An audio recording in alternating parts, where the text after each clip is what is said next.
Hi everyone. So welcome to the new video. मेरा नाम है Bharat Mangnani and I am CEO and founder of Bharat go digital. We are a digital marketing agency based in Bangalore, India. इस video में हम बात करने वाले हैं ट्रेडिशनल वर्सेस डिजिटल मार्केटिंग के ऊपर।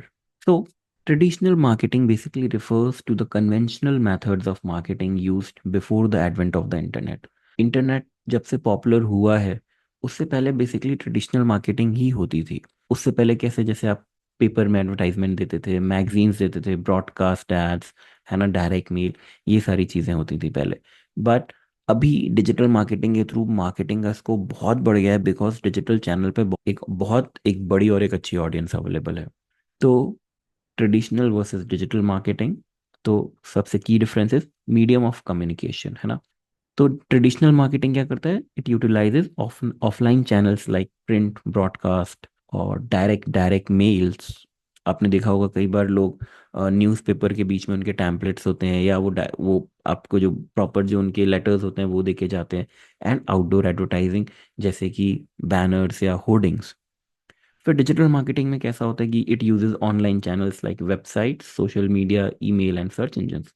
तो इस तरीके के प्लेटफॉर्म्स यूज होते हैं ऑनलाइन मार्केटिंग में। ऑडियंस रीच एंड टारगेटिंग, जैसे ट्रेडिशनल मार्केटिंग होती है, वो बेसिकली जब आप एक लोकल ऑडियंस को लेते हो।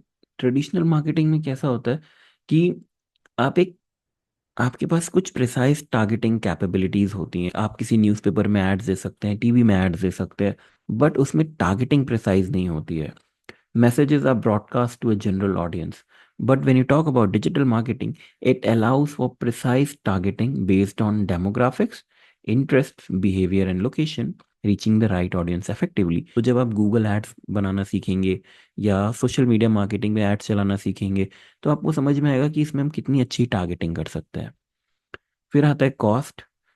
तो जैसे ट्रेडिशनल मार्केटिंग एक्सपेंसिव होती है बिकॉज ऑफ लाइक जिसमें जो प्रोडक्शन कॉस्ट होता है उसके कारण काफ़ी एक्सपेंसिव हो जाती है, जैसे कि आपके प्रिंटिंग और ब्रॉडकास्टिंग कॉस्ट हो जाते हैं। And can be cost prohibitive for small businesses. तो जो स्मॉल बिजनेसेस हैं वो इनको इतना कई बार यूज़ नहीं कर पाते हैं, बिकॉज वो एक हायर कॉस्टिंग होती है उसकी।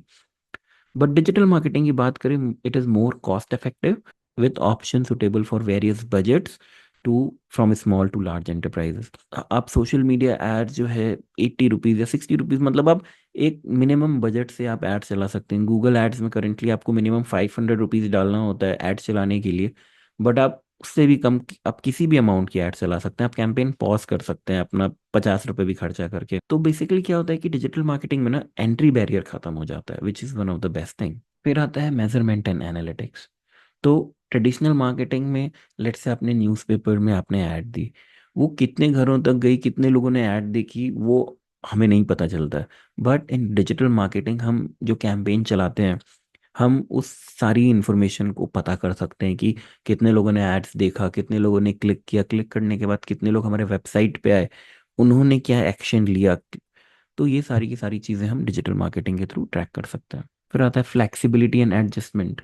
तो अगर आपने कोई कैंपेन मानिए डिफाइन कर लिया कि हमें ये कैंपेन करना है ऑफलाइन में, ऑफलाइन मार्केटिंग के through, which is traditional marketing के थ्रू, तो जो प्लान एक बार बन गया, लेट से आपने एक कैंपेन प्लान किया ई कॉमर्स स्टोर के लिए, आपने बोला हम 500 मग्स पे उनका ब्रांड नेम लिख के उसकी मार्केटिंग करेंगे।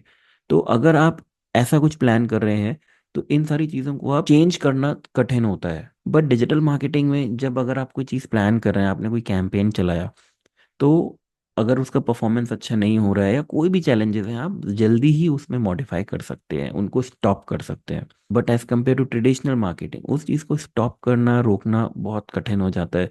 अगर आपने न्यूज़पेपर में कोई ऐड दे दी और उसमें कुछ भी प्रिंटिंग एरर है ना, या फ़ोन नंबर टाइपो के कारण गलत हो गया, तो डिजिटल मार्केटिंग में आप उस कैंपेन को स्टॉप करके आप उस क्रिएटिव को चेंज कर सकते हैं। बट ट्रेडिशनल मार्केटिंग में वो चीज़ करना पॉसिबल नहीं होता है। ऐसा नहीं है कि डिजिटल मार्केटिंग आने के बाद ट्रेडिशनल मार्केटिंग कम हो गई है या वो इफेक्टिव नहीं है। वो भी बहुत इफेक्टिव है, उसकी अपनी ही एक ऑडियंस है। पर डिजिटल मार्केटिंग से आने के बाद चीज़ें बहुत बदली हैं, जो ओवरऑल जो लैंडस्केप है काफ़ी चेंज हुआ है। तो इस समय अगर हम डिजिटल मार्केटिंग सीखते हैं, so that is very much beneficial for our business.